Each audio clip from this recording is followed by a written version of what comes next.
Bismillah, alhamdulillah, wassalatu wassalamu ala rasulillah, wa ala alihi wa sahbihi wa man walah. Rabbi shrahli sadri wa yassirli amri, wahlul 'uqdatam min lisani yafqahu qawli.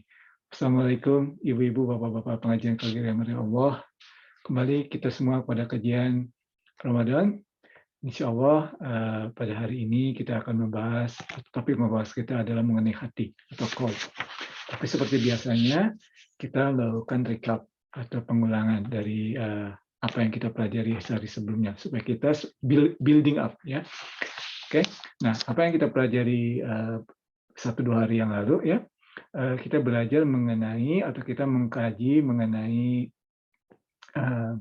meditasi ya atau tafakur ya, atau kontemplasi ya. Bisa diterjemahkan meditasi, kontemplasi, tapi dalam bahasa Arab intinya adalah tafakur. Apakah tafakur ini dasarnya adalah ayat Ali Imran ayat 190-91 ya, di mana dalam ayat surah berfirman dalam penciptaan langit bumi dan pergantian siang dan malam ada tanda-tanda bagi orang yang hatinya atau mata hatinya terbuka, ulul albab ya. Siapa mereka? Rasulullah menjelaskan dalam ayat 191 alladzina yazkurunallah. Nah, ini yang pertama, yazkurunallah, zikir ya. Berzikir kepada Allah. Kemudian setelah itu berzikir kepada Allah pada saat ia berdiri, duduk ataupun berbaring ya. Kemudian yang kedua wayatafakkarun. Ini pentingnya ayat ini ya. Jadi diingat di kajian 2 hari yang lalu kalau tidak salah atau 3 hari yang lalu kita membahas asbabun nuzul ayat ini ya dari Siti Aisyah. Oke. Jadi yang pertama tadi stepnya yazkurunallah, yang kedua adalah wayatafakkarun ya. Jadi tafakkur wayatafakkarun ya. Apa yang ditafakurkan?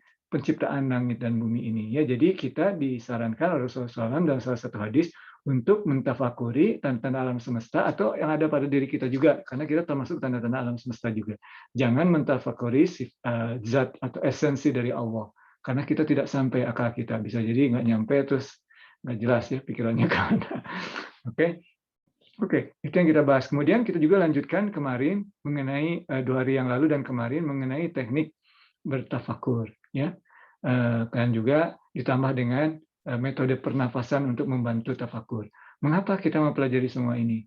Dan ini uniknya ini sebetulnya ada dalam ajaran Islam ya. Kita sebutkan beberapa hari lalu bahwa ini disampaikan oleh ulama Imam Al-Muhasibi ya, yang hidup 1 abad sebelum Imam Al-Ghazali dan sangat mempengaruhi Imam Al-Ghazali, walaupun Imam Al-Ghazali tidak hanya membaca kitab-kitabnya ya, tapi pemikiran-pemikirannya sangat mempengaruhi Imam Al-Ghazali dan Imam Ghazali membawanya to the next level ya dalam menulis kitab Ihya Ulumuddin ya, dan kitab tafakur ini kitab ke-39 yang pertama sebelum yang satu sebelum yang terakhir, karena yang terakhir dari kitab Ulumuddin adalah zikirul maut ya, zikir kematian. Yang sebelum terakhir adalah kitab tafakur ini. Jadi praktis tafakur, meditasi, kontemplasi ini bukan sesuatu yang aneh buat untuk umat Islam.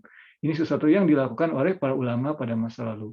Dan Rasulullah SAW sendiri sering melakukannya, ya, sebelum dan juga setelah risalahnya. Sebelum risalahnya, yang paling terkenal adalah pada saat beliau berkontemplasi di Gua Hira dan Jibril alaihissalam datang untuk memberikan risalahnya yang pertama, surat Iqra, surat Al-Alaq, maaf ya, Iqra bismi rabbikal ladzi khalaq ya.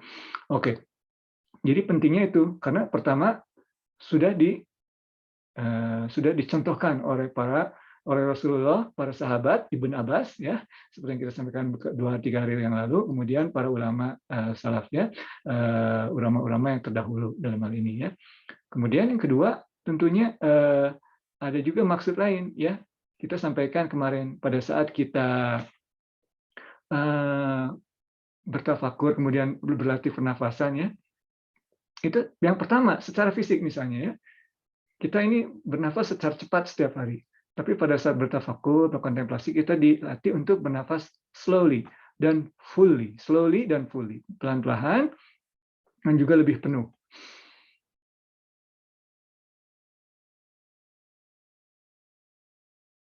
Ya, jadi lebih penuh. Jadi apalagi disampaikan baik dalam Al-Quran seperti surat Yusuf dan banyak hadis juga banyak tulisan para ulama, udara ini apalagi di waktu subuh itu sangat penting ya sangat bersih. Jadi nafas ar-Rahman ya ibarat ibarat ibarat ya apa namanya tiupan nafas dari Allah Subhanahu wa taala itu sendiri ya. Jadi pada saat kita inhale ya menghirup udara tersebut sebetulnya itu kalau kita rasakan ya, para ulama menyebutkan dapat kita rasakan sendiri.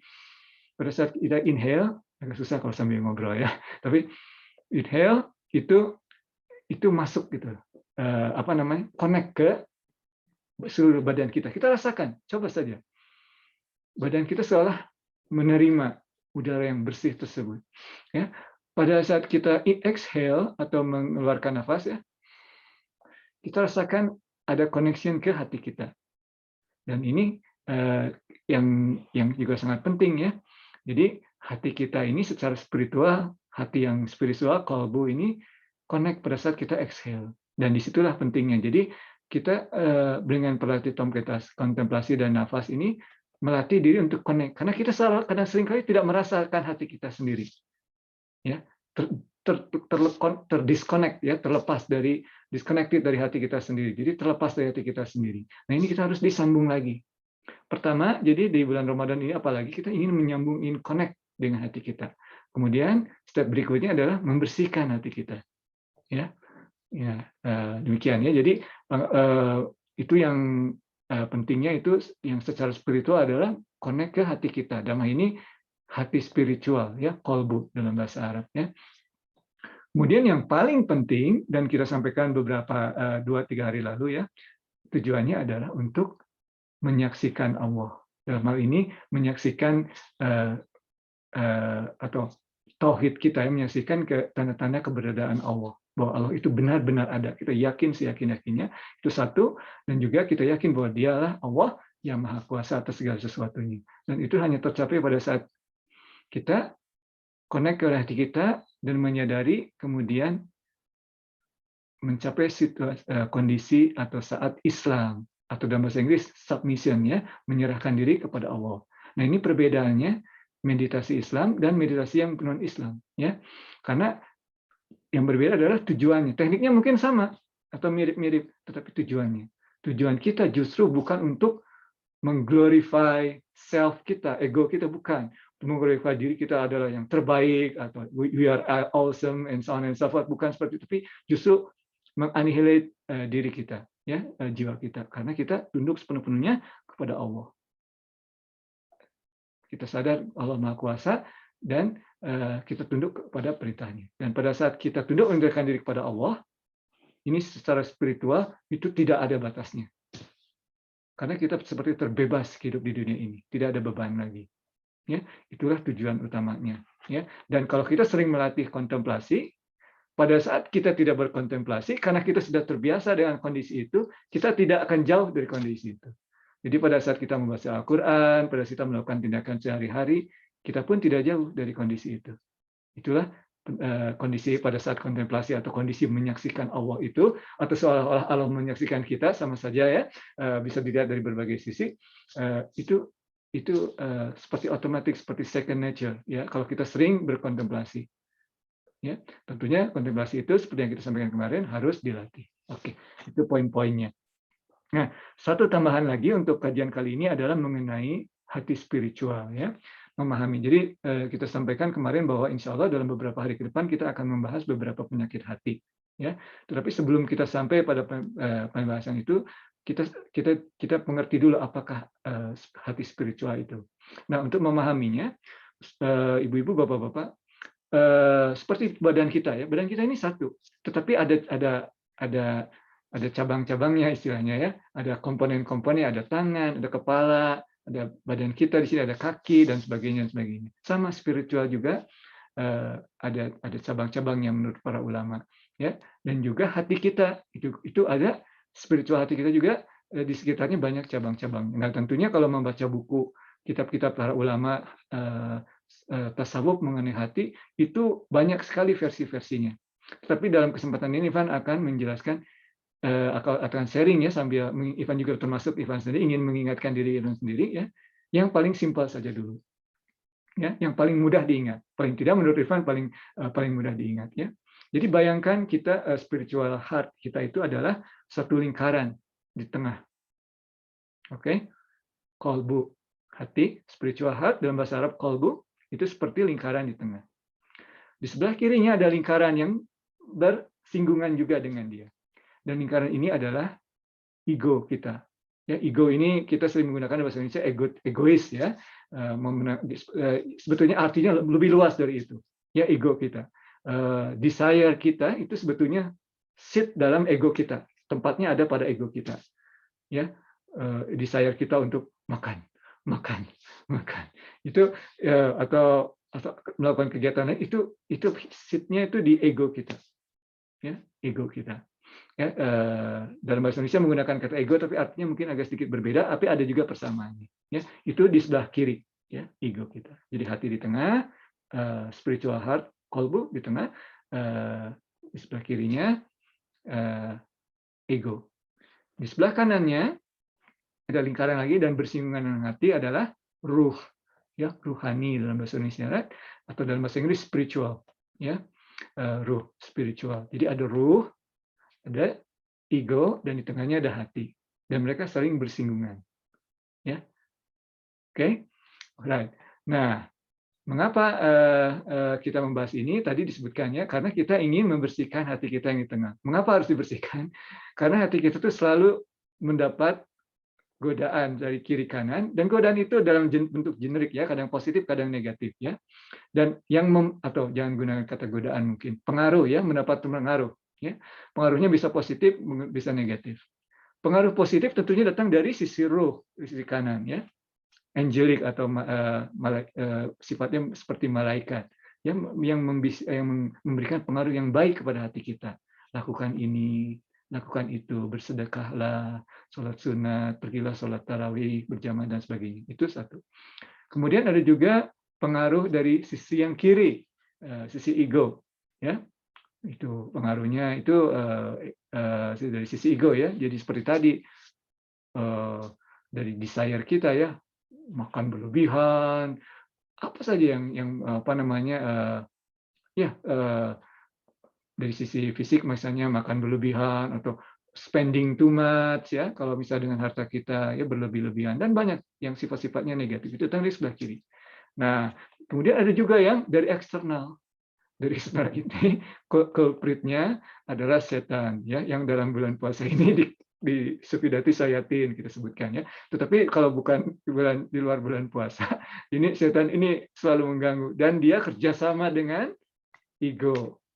Ya, ego ini ibarat mata-mata menurut para ulama. Ya, selalu memberitahukan setan, nih orang ini kelemahannya di makanan, orang ini kelemahannya di gosip, orang ini kelemahannya di whatever ya. Kemudian setan masuk ke pintu tersebut untuk menggoda kita. Ya, jadi hati kita ini selalu dipengaruhi oleh tiga tadi, yang positif, yang negatif, dan yang eksternal tadi itu selalu mengganggu. Ya, jadi makanya insya Allah dalam kajian-kajian kita selanjutnya kita akan membahas beberapa penyakit hati, karena sangat penting kita untuk mengetahuinya, karena hati kita selalu dalam hadis Rasulullah SAW, pada saat kita terpengaruh kemudian melakukan sesuatu perbuatan yang buruk, hati kita ini ada titik hitam, ya, dan terus, dan kalau atau dark ya kalau tidak menggunakan kata hitam. Jadi kalau terlalu banyak melakukan kesalahan, hati kita tuh semakin dark, harus dibersihkan. Ya, harus dibersihkan. Nah, insya Allah kita akan, dan untuk membersihkannya, seperti kita bahas kemarin, harus tahu penyakit hati. Harus tahu definisinya. Kalau kita tidak tahu, bagaimana mungkin kita bisa membersihkannya? Karena kita tidak akan merasakan. Ya, ibarat kita naik mobil, ada lampu merah, kalau tidak tahu bahwa lampu merah itu artinya berhenti, ya kita lolos saja terus nyetir kan. Tapi kalau kita tahu, oh itu berarti berhenti, oke saya berhenti. Makanya penyakit hati juga sama. Kalau misalnya kita tahu itu penyakit hati dan kita bisa introspeksi, insya Allah kita bisa membersihkannya. Ya, nah itulah kita kajian selanjutnya. Tapi ada satu poin lagi, maaf tadi agak terlewat ya, yang akan kita bahas selanjutnya adalah istilah nafs. Nafs ini sebetulnya bisa juga digunakan dengan yang tadi yang ego, tapi sebetulnya ada yang generiknya nafs itu. Yang maksudnya generik itu artinya ada yang buruk dan yang baik juga. Ya, jadi nafs itu pada saat hati kita terlalu banyak ke arah ego kita, itu kondisi level nafs kita adalah nafs amarah bisu. Ya, ingat di surat Yusuf, pada saat Yusuf digoda oleh Siti Zulaiha, Nabi Yusuf alaihissalam berkata bahwa dia tidak mau melepaskan kesalahannya, ya, karena karena dia pun tidak terlepas dari kesalahannya, ya, tidak lepas dari kesalahan, bukan kesalahannya. Dia pun tidak terlepas dari kesalahan. Hanya karena selalu ada nafsu amarah bisu. Beliau menyebutkan dalam surat Yusuf tersebut. Hanya karena rahmat Allah lah beliau tidak terjerumus dalam kesalahan tersebut. Jadi walaupun seorang nabi selalu nafsu amarah bisunya itu yang menggoda, tapi dengan derajatnya Allah SWT menolongnya. Itu yang paling, kalau kita terlalu banyak mengikuti ego kita, berarti level nafs kita itu ada di nafs amarah bisu. Ya. Nah, yang paling kanan, pada saat kita sudah bersih, banyak mengikuti, banyak terpengaruh ruh kita, tingkatannya nafs mutmainnah. Ya, dalam Al-Qur'an ada surat, ada ayat ya ayat Tuhan nafsul mutmainnah. Ya. Nah, itulah nafsu itu yang sudah di sebelah kanan yang dekat dengan ruh tadi.